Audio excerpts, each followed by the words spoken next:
नमस्कार मंडळी, मी गायत्री स्वामी आणि बातमी मागची बातमी या विशेष कार्यक्रमात आपलं स्वागत आहे, जिथे आजच्या 3 महत्वाच्या बातम्या. यात तटकरेंकडून भुजबळांवर कौतुकाचा वर्षाव, बंगालमध्ये ममता बॅनर्जींना मोठा धक्का, सयानी युसुफ पठाण एनडीएच्या वाटेवर, अभिजित दिपके आणि पंतप्रधान मोदींच्या कथित भेटीवरून वाद, संजय राऊतांचा खळबळजनक दावा, दीपेनकडून खंडन.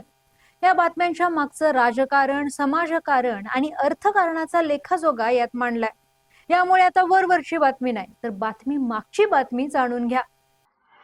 बाबा, खूप बोर होतंय. काहीतरी नवीन फ्रेश ऑर्डर करा ना. माझ्याकडे एक सरप्राईज आहे. गोकुळचा आस्वाद परंपरेचा, गोकुळ आईस्क्रीम सोबती प्रत्येक क्षणाचा. गोकुळ आईस्क्रीम. बातमी आहे तटकरेंकडून भुजबळांवर कौतुकाचा वर्षाव.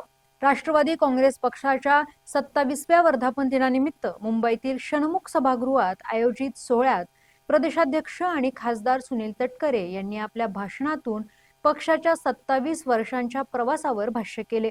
या सोहळ्यात तटकरे यांनी ज्येष्ठ नेते छगन भुजबळ यांच्या राजकीय कौशल्याचा गौरव करत त्यांच्यावर कौतुकाचा वर्षाव केला. तटकरे आणि भुजबळ यांच्यात आलबेल नाही अशा चर्चा असतानाच तटकरे यांनी भुजबळांचे कौतुक केल्यामुळे त्यांची समेट घडल्याच्या चर्चांना उधाण आले आहे. तटकरे म्हणाले की छगन भुजबळ साहेब हे राजकारणातील कबड्डीचे उत्कृष्ट खेळाडू आहेत.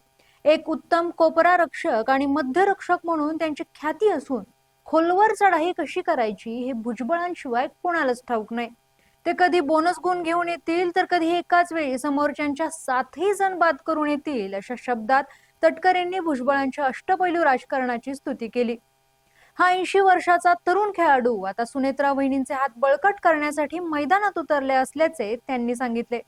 तसेच शेजारी बसलेले प्रफुल्ल पटेल फुटबॉलपटू तर हसन मुश्रीफ हे कुस्तीपटू असल्याचे सांगत अजितदादांनी तयार केलेली ही तगडी टीम आगामी काळात नक्कीच यशस्वी होईल असा विश्वास तटकरेंनी व्यक्त केला.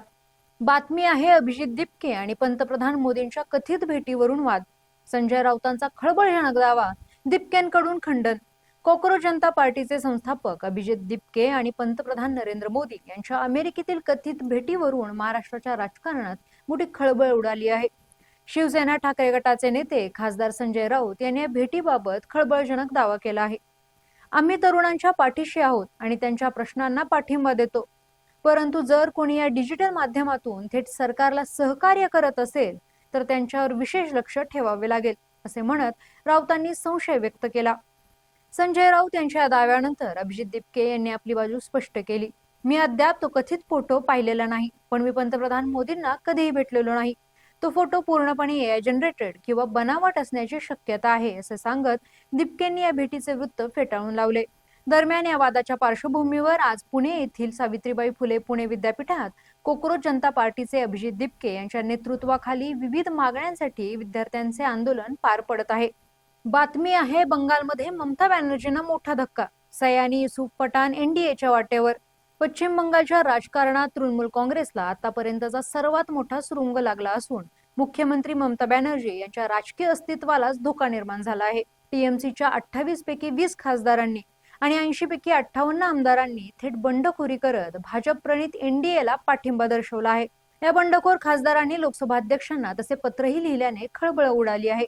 या बंडखोर गटाचे नेतृत्व बारासातच्या खासदार काकोली घोष दस्तीदार करत असल्याचा दावा केला जात आहे.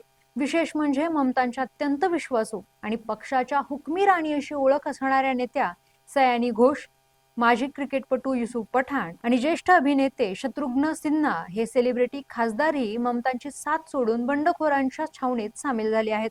या प्रचंड बंडखोरीवर टीएमसीचे ज्येष्ठ नेते कल्याण बॅनर्जी आणि कीर्ती आझाद यांनी पत्रकार परिषद घेऊन बंडखोरांवर तीव्र हल्ला चढवला. या नेत्यांमध्ये राजकीय नैतिकतेचा पूर्ण अभाव आहे. पक्षाने त्यांना ओळख दिली, पण संकट समयी त्यांनी कार्यकर्त्यांना वाऱ्यावर सोडले. तुमच्यात हिंमत असेल तर आधी खासदारकीचे राजीनामे द्या आणि अधिकृतपणे भाजपमध्ये प्रवेश करून दाखवा. मुळात भाजप त्यांना स्वीकारणारच नाही असा टोला कल्याण बॅनर्जी यांनी लगावला. धन्यवाद आणि पाहत रहा सकलम.